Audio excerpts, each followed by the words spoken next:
Madame, Monsieur, bonsoir. Bienvenue dans ce journal. Voici ce qui domine l'actualité ce soir.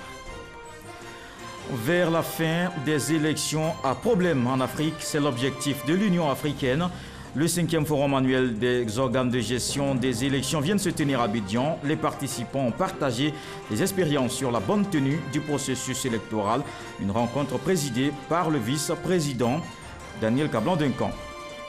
60 localités de la région du Tonkwi électrifiées. Elles ont été reliées au réseau électrique national aujourd'hui. C'est le Premier ministre Amadou Gon Coulibaly qui a procédé à la mise sous tension. Une cérémonie qui a eu lieu à Guianlé, un village de la sous-préfecture de Mans. Hier 7 décembre, la Côte d'Ivoire se souvenait de Félix Houphouët-Boigny. Le père de la nation reste encore dans les souvenirs. Durant toute sa vie, il a exhorté à cultiver l'amour du prochain. 25 ans après son décès, que reste-t-il de l'oufouettisme? Un dossier à suivre dans ce journal. Et l'actualité obligée, on ouvre avec Ebony 2018. Le Super Ebony est connu. Il s'agit de Traoré Thié du quotidien L'Inter. Il repart aussi avec les trophées de la meilleure enquête, de l'interview et de la presse écrite. Du côté de la RTI, plusieurs distinctions pour ces journalistes qui confirment leur talent. Hamza Diaby soulève le trophée de meilleur présentateur de JT. Le journaliste le meilleur de la télé est revenu à Christelle Menant. Soro Cita de Radio Côte d'Ivoire enlève le prix pour la lutte contre le travail des enfants. Et Serge Coléa, consacré pour ses productions sur l'immigration clandestine. C'est ce soir que vient de se tenir donc la soirée de distinction des meilleurs journalistes de Côte d'Ivoire, une 20e nuit de la communication qui a été parrainée par la première dame Dominique Ouattara. Hier, 7 décembre, marquait la date anniversaire du décès de Félix Houphouët-Boigny. Il était un homme de paix. Le père de la nation ivoirienne a partagé avec le monde ses valeurs d'unité et de cohésion. 25 ans après sa mort, que reste-t-il de l'oufouettisme? Le dossier d'Abdoulaye Koné. Je voudrais demander aux dirigeants de ce monde. Félix Houphouët-Boigny, né Dia Houphouët le 18 octobre 1905 à Ngokro, nom originel de son village qui devient Yamoussoukro selon la biographie officielle du père de la nation. Surnommé le sage, ou même Nana Boigny, ou encore Nana Houphouët, Félix Houphouët-Boigny est le père de l'indépendance de la Côte d'Ivoire, proclamé le 7 août 1960. Le 27 novembre de la même année, Félix Houphouët-Boigny est élu premier président de la République. Il sera reconduit dans ses fonctions lors des élections de 1965, 70 et 1980. Mais qui était Félix Houphouët-Boigny? Le président était un père pour chacun de nous, mais pour moi en particulier. Et je ne pourrai jamais m'arrêter de lui rendre hommage pour ce qu'il a fait pour chaque Ivoirien. Il a fondé notre nation, il a dirigé dans la fraternité, dans l'ouverture. Et chaque fois que je viens à Yamoussoukro, je viens m'incliner ici dans le caveau pour demander qu'il continue de veiller sur la Côte d'Ivoire. À quelle valeur était-il attaché? À Abidjan, nous avons rencontré l'ancien ministre de l'Éducation nationale de Côte d'Ivoire de 1963 à 70, Lambert Amontano. C'est un homme qui avait de grandes ambitions pour son pays, je ne cesserai de le dire. Et c'est un visionnaire. Depuis sa résidence de Daoukro, l'homme d'État et ancien président de la République de 1993 à 1999 se souvient également de l'homme qu'a été Félix Houphouët-Boigny. C'était un apôtre de la paix. Comme il disait, la paix, c'est un comportement. Sur toutes les questions nationales et internationales, le président Houphouët-Boigny était de plein pied avec la réalité. Cet homme qui a été le plus grand président de la Côte d'Ivoire restera toujours dans la mémoire des Ivoiriens.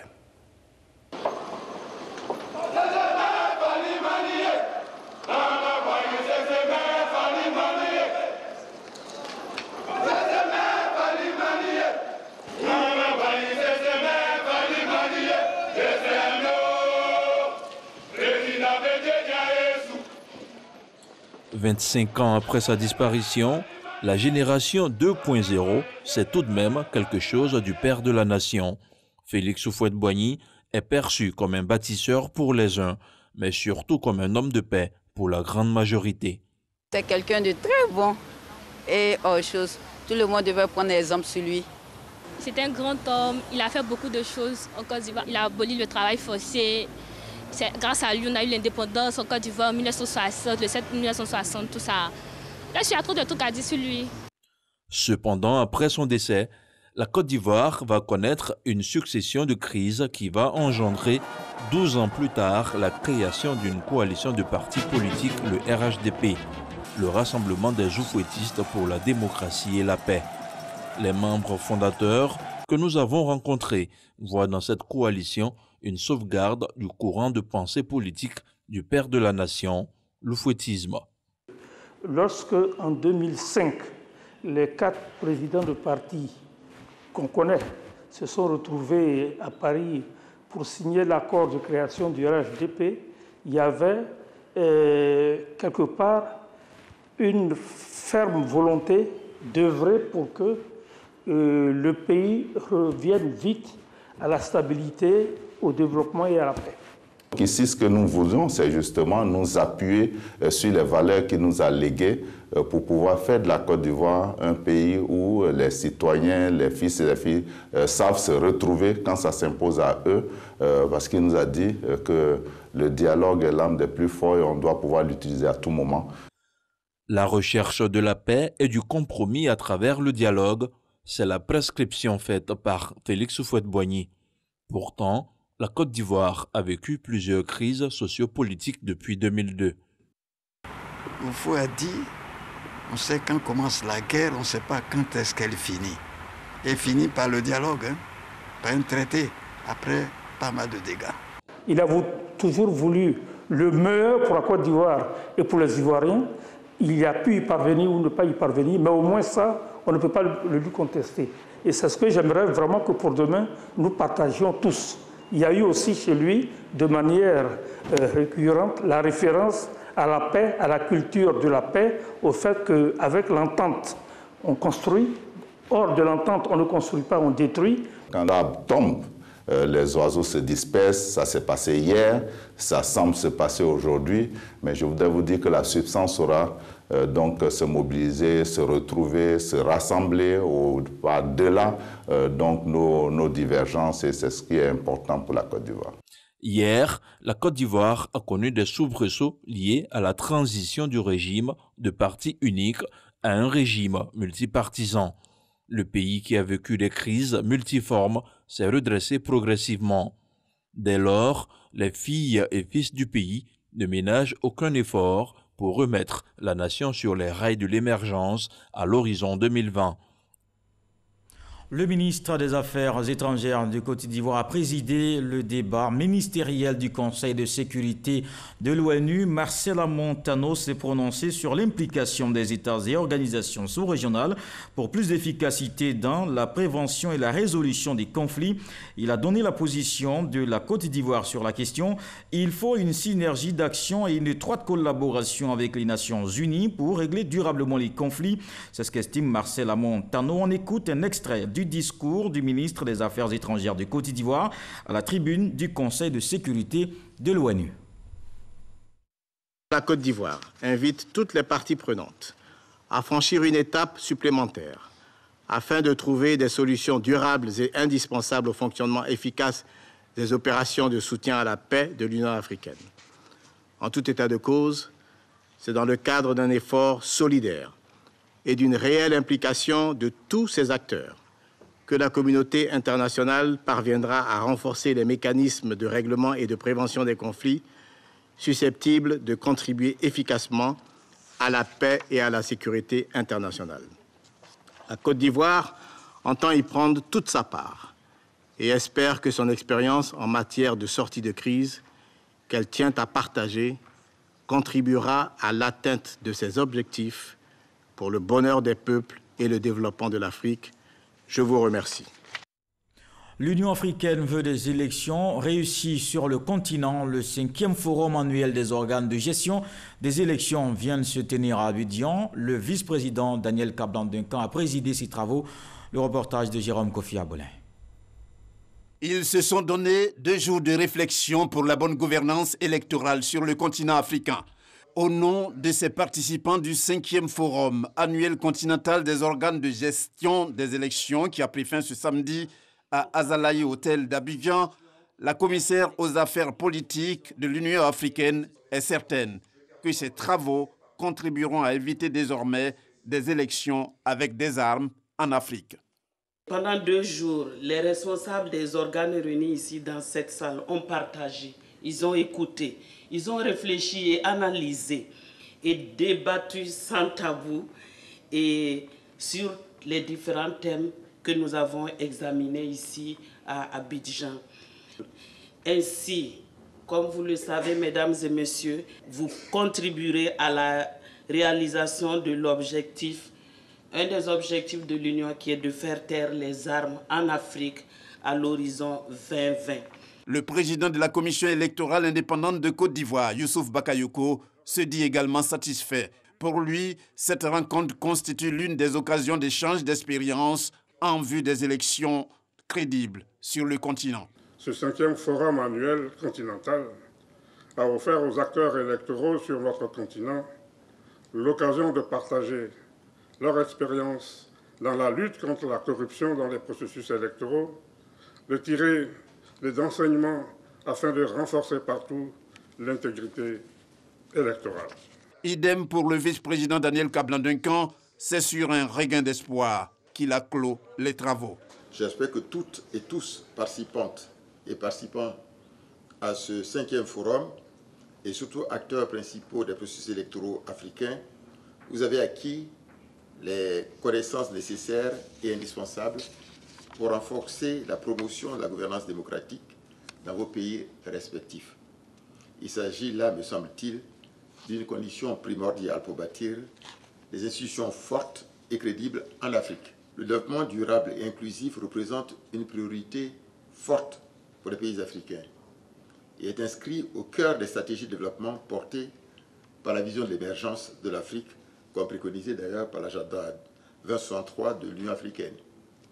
Des élections crédibles dont les résultats sont acceptés de tous ou par tous déterminent les conditions d'une paix et d'une stabilité durable. C'est en effet dans un tel environnement que nos gouvernements pourront mener à bien les ambitieux programmes de développement qui permettront de sortir des franges importantes de nos populations, l'extrême pauvreté, et plus globalement de réaliser les 17 objectifs de développement durable, les ODD, adoptés par les Nations Unies.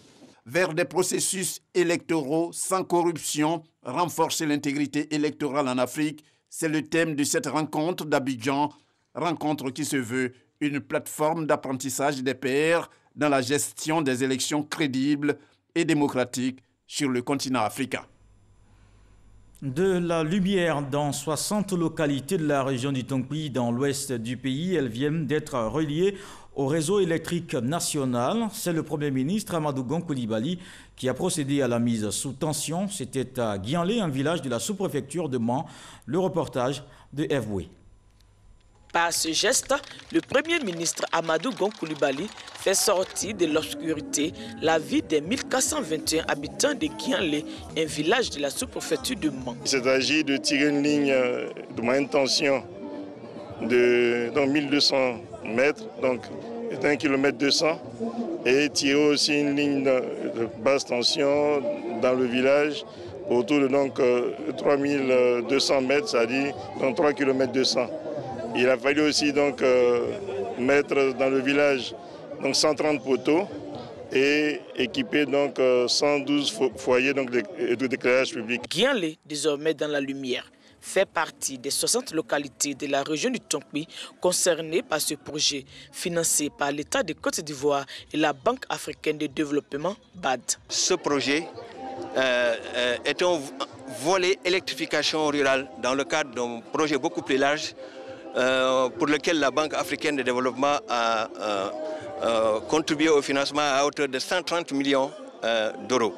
Il est beaucoup plus vaste, il implique donc la réhabilitation et le renforcement des réseaux de transport, de distribution et un accès en volet électrification rurale. Dans la région du Tonkpi, tous les travaux d'électrification rurale entrepris de 2012 à fin 2018 ont fait bouger les lignes. À la fin de l'année 2019, tous les villages de plus de 500 habitants seront électrifiés.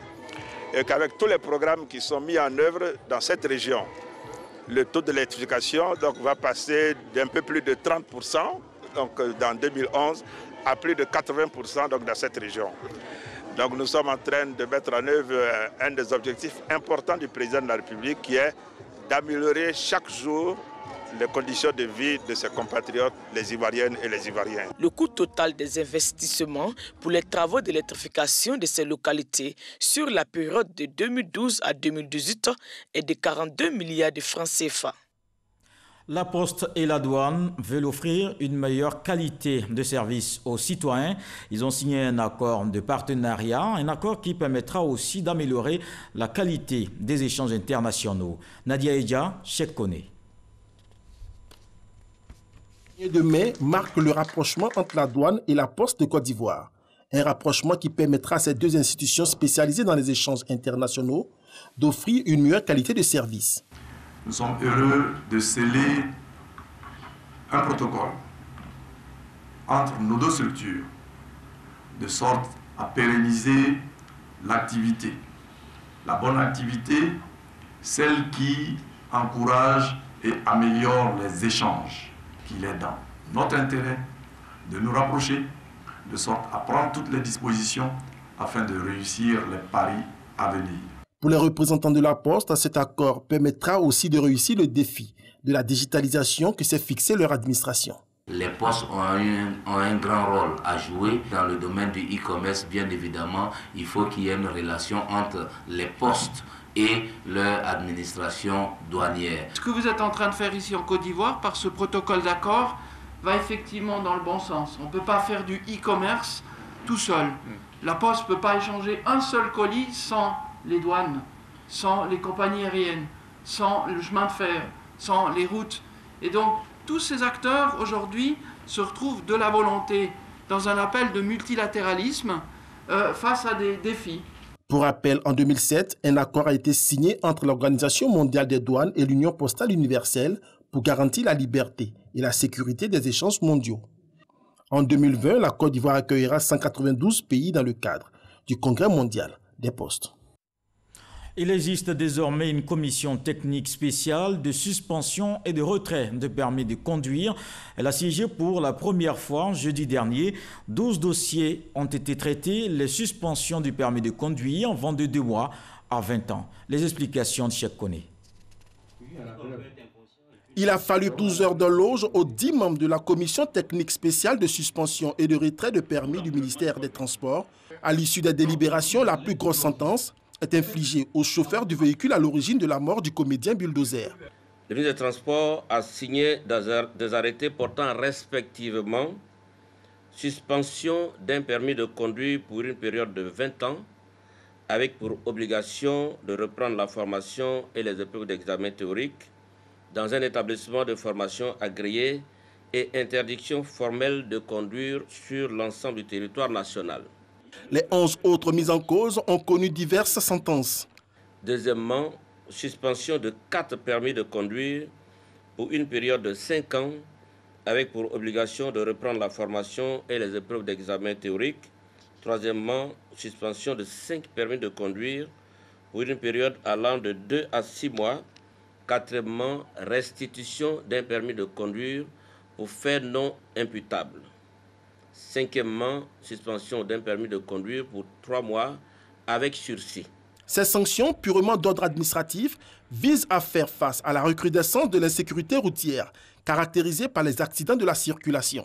Je voudrais indiquer que sur l'incivisme, sur les routes, les accidents donc graves, nous allons donc désormais procéder donc au retrait, suspension et retrait des permis. Indiquer que ces retraits de permis peuvent aller jusqu'au retrait définitif. Donc nous aurons, je ne le souhaite pas, il pourrait y avoir des compatriotes qui seront privés de permis à vie.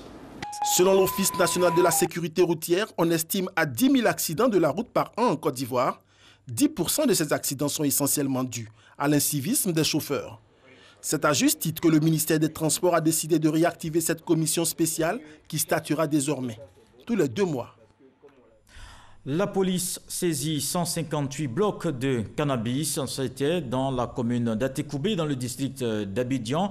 2 individus ont dissimulé ce produit interdit dans des paniers servant à transporter du poisson. Ils ont abandonné leur butin après avoir vu la patrouille de la police. Des détails avec Abou Sanogo. Ces 158 blocs de cannabis étaient dissimulés dans ces 2 grands paniers ordinairement utilisés pour le transport de poissons fumés. Ils devraient servir à alimenter le marché ivoirien en cette période de fête et de fin d'année. Un équipage du commissariat du 37e arrondissement d'Atekoubé, au détour d'une de ces patrouilles régulières, tombe nez à nez avec 2 individus aux environs de 5 heures du matin, non loin du marché de poissons d'Abobo-Doumé.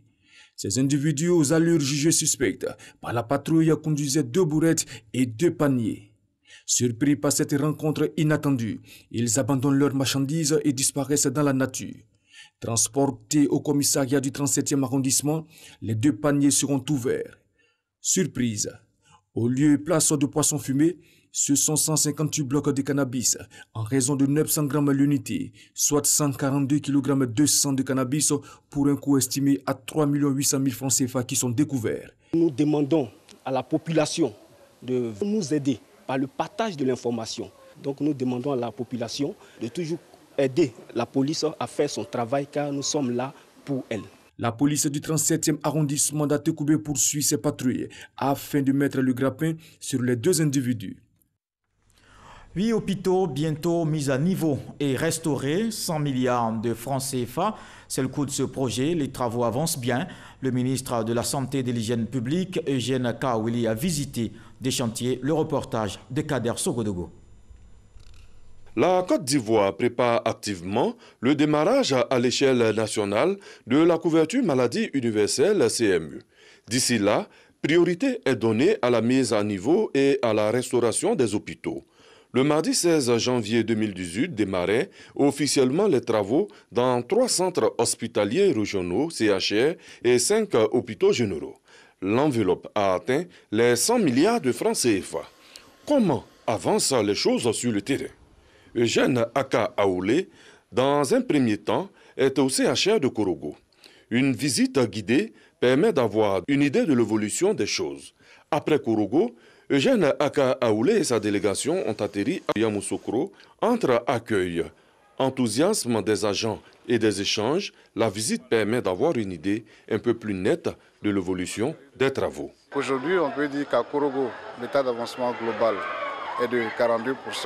À Yamoussoukro, nous sommes à 45%. Et dans le souci de protéger les populations et d'assurer la continuité des services publics au sein de ces établissements sanitaires qui sont très sensibles, il a été important de garder une partie ouverte pour les populations et les autres bâtiments mis en travaux. Côté ministère de la Santé et de l'Hygiène publique, l'espoir est de mise. On pourra respecter les termes annoncés, c'est-à-dire le mois de février. Nous aurons probablement 2 nouveaux CHR, qu'il s'agit celui de Yamoussoukro et de celui de Korogo. Et ce sera au bénéfice des Ivoiriens qui attendent donc d'avoir des soins de qualité dans des hôpitaux qui ont un plateau technique de qualité.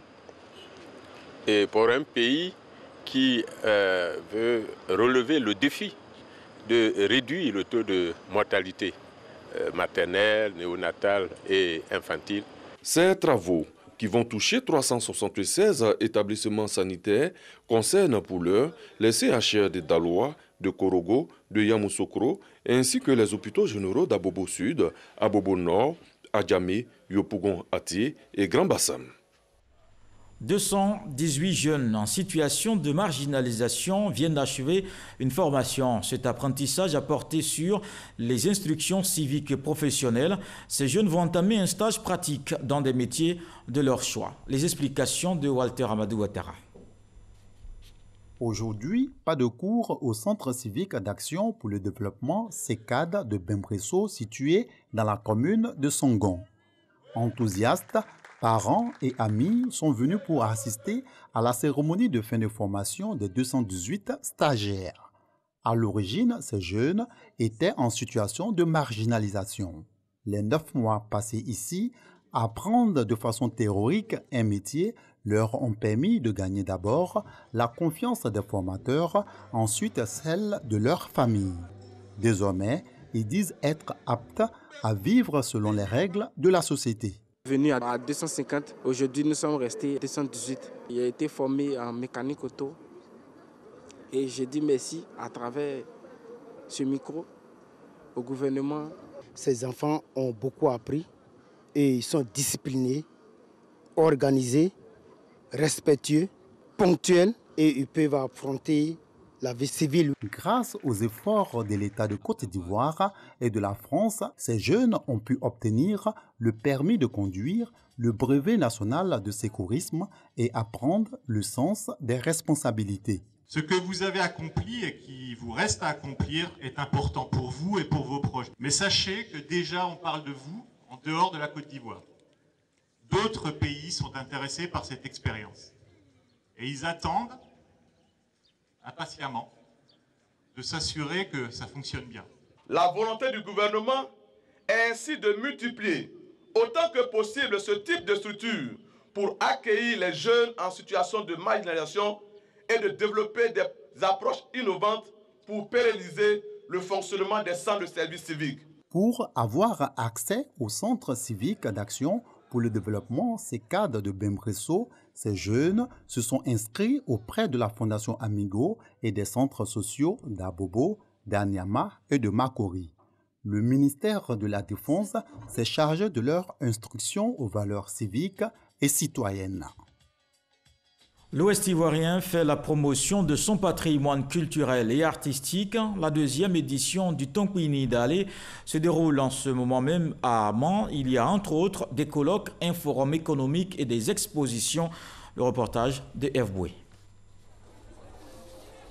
Et c'est reparti pour le Nid Dale, le festival des arts et de la culture d'An. Démarré depuis quelques jours, la deuxième édition a atteint sa vitesse de croisière. Cet après-midi, un moment spécialement dédié aux enfants. Jeux, sketchs, poésie, danse pour le bonheur des tout-petits. Le Nid Dale, c'est aussi la journée des jeunes avec des communications sur la problématique de l'emploi des jeunes dans la région. Le riche patrimoine culturel et artistique du peuple d'An et de ses alliés, visité et revisité. Une part belle aux jeux, sports et loisirs patrimoniaux. En marge de tout cela, le Nid Dale fait aussi la promotion de l'économie locale. Ateliers thématiques, forums économiques, colloques et le Nid Dale Exposition. 50 stands de haut niveau, des exposants dans les domaines de l'agriculture, la culture, les ONG et associations et la recherche. Nous travaillons sur une plante qui est communément consommée par nos parents ici à l'ouest, qu'ils appellent zan. Mais le nom scientifique, c'est Bitneria catalpifolia. Nos parents, depuis des décennies, la consomment, mais pas de la bonne manière. Et moi, après mes travaux de recherche, j'ai trouvé qu'il y avait des résultats intéressants dedans. Donc, il fallait d'abord venir leur montrer les résultats et leur montrer comment est-ce qu'il faut consommer la plante. En ce qui concerne le forum économique, des experts de l'entrepreneuriat et de l'innovation prospectent cette riche région. C'est une région à forte potentialité. Nous ferons tout pour conduire nos investisseurs au fur et à mesure, mais tout passera par la formation. Et aucun développement ne peut se faire sans la formation. Les nombreux festivaliers venus d'ici et d'ailleurs apprécient. C'est ma première fois en Côte d'Ivoire, agréablement surpris par ce que je suis en train de voir en termes de culture, en termes de sagesse et en termes d'opportunités. Pour la valorisation de notre culture, Vraiment, je suis très comblé de joie. Parce que ce que le Nindalé fait pour nous aujourd'hui, c'est un grand rassemblement pour ne pas que nos coutumes se perdent. Pour les initiateurs, cette deuxième édition du Tonkwi Nindalé Festival promet. Je suis simplement heureux qu'en 2 éditions, le Tonkwi Nindalé ait atteint ce niveau de performance. C'est une fierté. Je voudrais féliciter tous mes collaborateurs, tous les partenaires qui nous font confiance et leur promettre tout le sérieux que nous mettrons dans la suite pour que ce festival, d'ici 2-3 ans, soit un festival de référence, pas seulement en Côte d'Ivoire, mais en Afrique et dans le monde. Le pays invité de l'édition 2018, c'est la Chine. Pour terminer, revenons sur cette information. Il vient d'enlever le prix de meilleur journaliste de Côte d'Ivoire. Traoré Thié de l'Inter et le Super Ebony 2018. Il repart aussi avec des trophées de la meilleure enquête, de l'interview et de la presse écrite. C'est ce soir que vient de se tenir la soirée de distinction des meilleurs journalistes de Côte d'Ivoire. Cette 20e nuit de la communication est épargnée par la première dame Dominique Ouattara. Ce journal est terminé. Merci de l'avoir suivi. Je vous retrouve demain avec beaucoup de plaisir. Bonsoir.